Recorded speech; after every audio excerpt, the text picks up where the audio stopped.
Welcome back.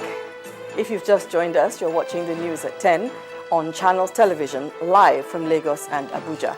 A reminder of our top stories. Parents of the Chibok girls in Boko Haram captivity narrate ordeal in Lagos, plead for the release of their children.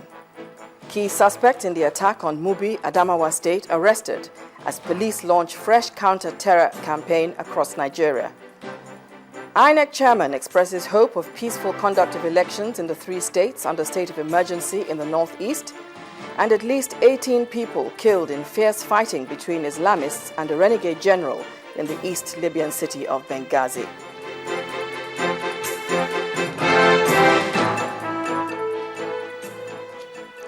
Well, all our top stories can be found on our website, ChannelsTV.com, and on youtube.com/channelsweb.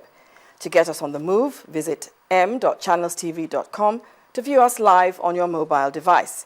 You can also download the Channels TV app for Android, iOS, and Windows phones from their respective stores. And you can interact with the Channels Eyewitness feature on our Android and Windows 8 platforms. If you have pictures or videos to share with us, tap the application on your device, swipe to reveal the Eyewitness menu, and follow the instructions. The Nigerian military has been advised to embark on a security sector reform that will proffer solutions to the security challenges in the country.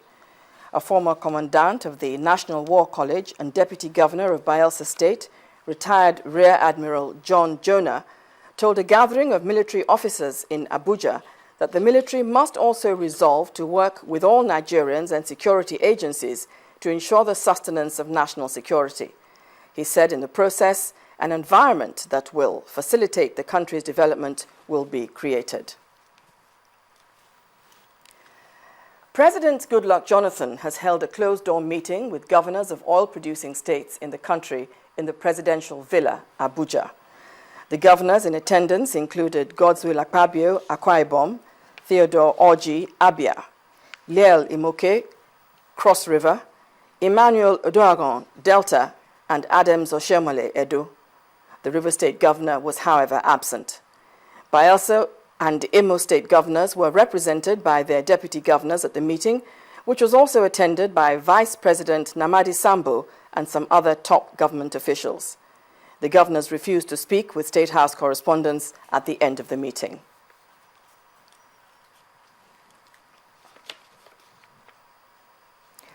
Well, now let's go over to our studios in Abuja, where Gloria Umezioke is standing by. Hi, Gloria. Well, thank you, Bimbo, and welcome to the nation's capital. The chairman, Independent National Electoral Commission, INEC, Professor Atahiru Jega, says the successful conduct of by-elections in Yobe State is an indication that INEC would be able to conduct elections in 3 northern states under emergency rule in 2015.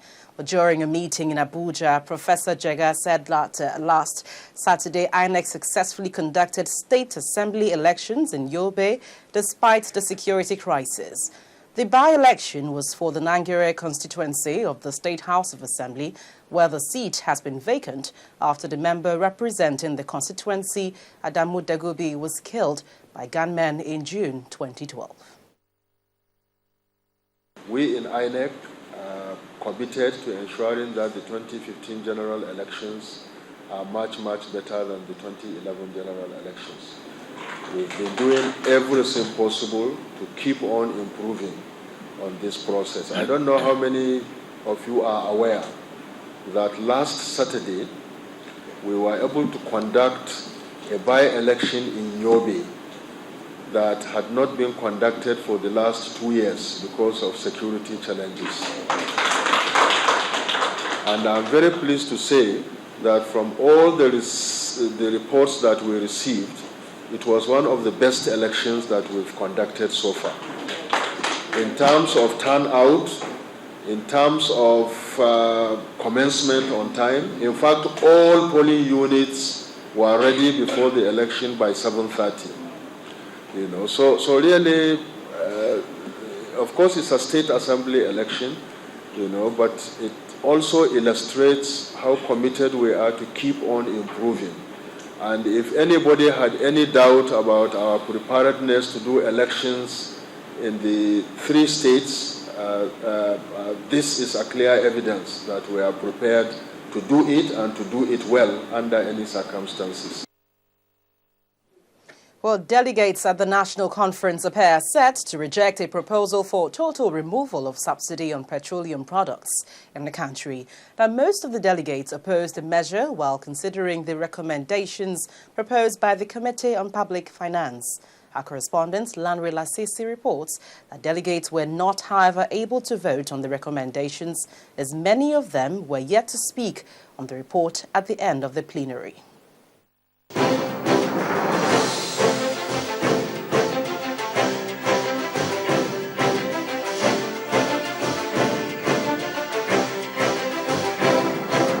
Now, resuming for plenary on the first day of the week, delegates immediately got down to work. Now, one of the issues they treated had to do with a proposed protest by aides and drivers of delegates. The deputy chairman said the conference had received a copy of a petition addressed to the Inspector General of Police. If you can't control these aides and drivers, the security men will. So please, talk to your aides and drivers. Don't give the impression that they are doing this with your connivance.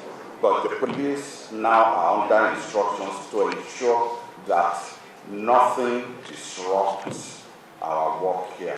This position opened up another matter altogether as delegates reacted.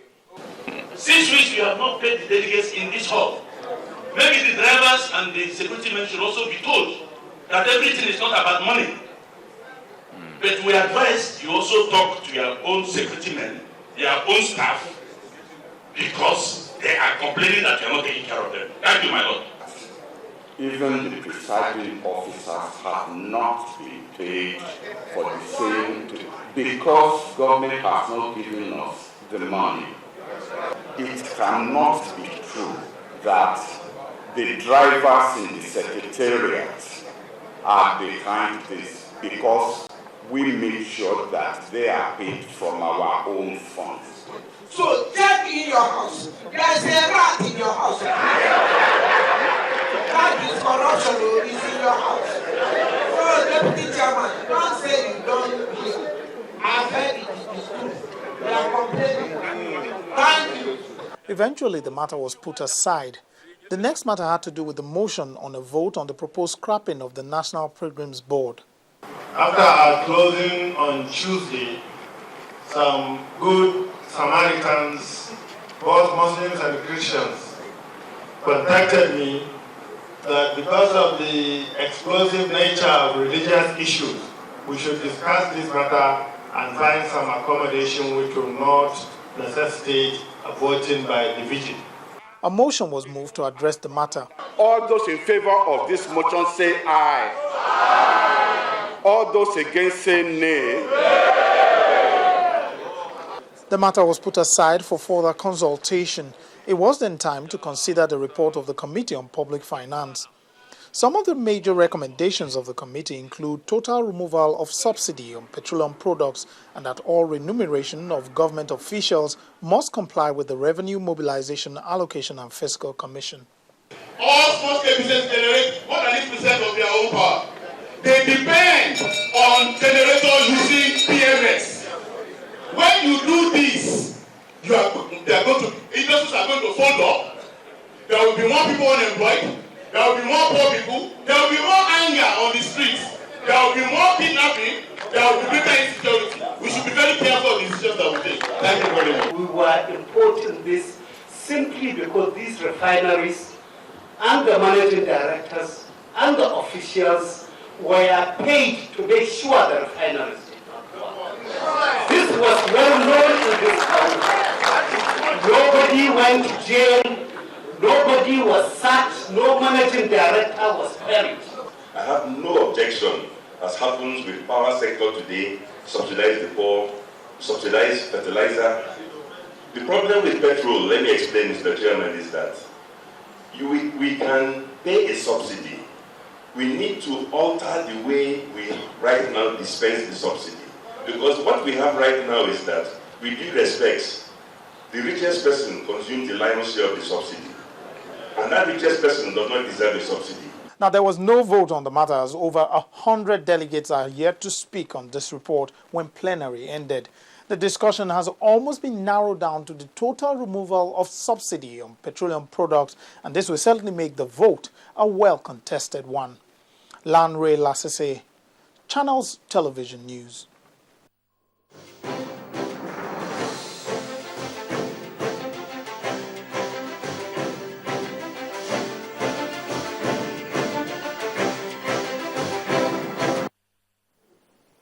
Now, students of the Lagos State University, LASU, are adamant about their proposal to the state government to reduce school fees for both fresh and returning students. They are asking the government to revert to 46,500 naira for returning students and 65,500 naira for fresh students. A student union president Nuruddin Yusuf told journalists today at the Ojo campus that the students have resolved not to resume academic activities until the fees are reduced. Our correspondent, Shuyeli, reports.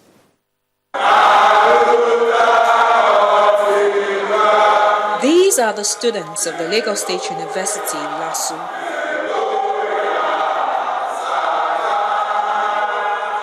Despite the industrial action in place, they have gathered here on campus to address the press on the burning issue of the hike in their school fees. The students are unanimous in their resolve not to resume until the state government reduces the fees. The student union leadership and the student populace met and decided that LASU school fee should be reduced to 46,000 naira for returning students and 65,500 naira for fresh students. The proposal was submitted on April 28, April 24, 2014. We have sent several reminders to the Office of the Governor. In his Democracy Day message to the students, Governor Babatunde Fashola says he has passed on the position of the students to the State Executive Council. He maintains that his government is ready to make adjustments where necessary. They presented a position paper to me about what they call as some wrong assumptions that we made in calculating the fees. And my understanding is that, look, we are not saying don't increase, but some of the foundations for your calculations are wrong. And I've passed that to the same committee of the Executive Council on Monday. We started meeting, and I hope that they will come back with either a validation of the assertion of the students or a disagreement, and we will see where there is a difference. The students, however, feel that the government is taking too long to reach a decision which affects their future. They have therefore declared a week of mass action against what they call the Boko Haram policy of the Lagos State government. We are saying we'll take charge in Lagos any moment from now. Tuesday, Wednesday, Thursday, Friday, we are taking over Lagos and nothing will stop us, not even the 98th Battalion. Meanwhile, the school authorities have released a calendar for resumption. The students say this is unfair, considering that talks have not been concluded with the government. They are therefore appealing to parents and guardians to stand in solidarity with them and not make any payments. Shola Shuyeli, Channels Television News. And a new CBN governor set to assume office, analysts set with focus on evaluation of the nation's currency. That's in business. Join us again.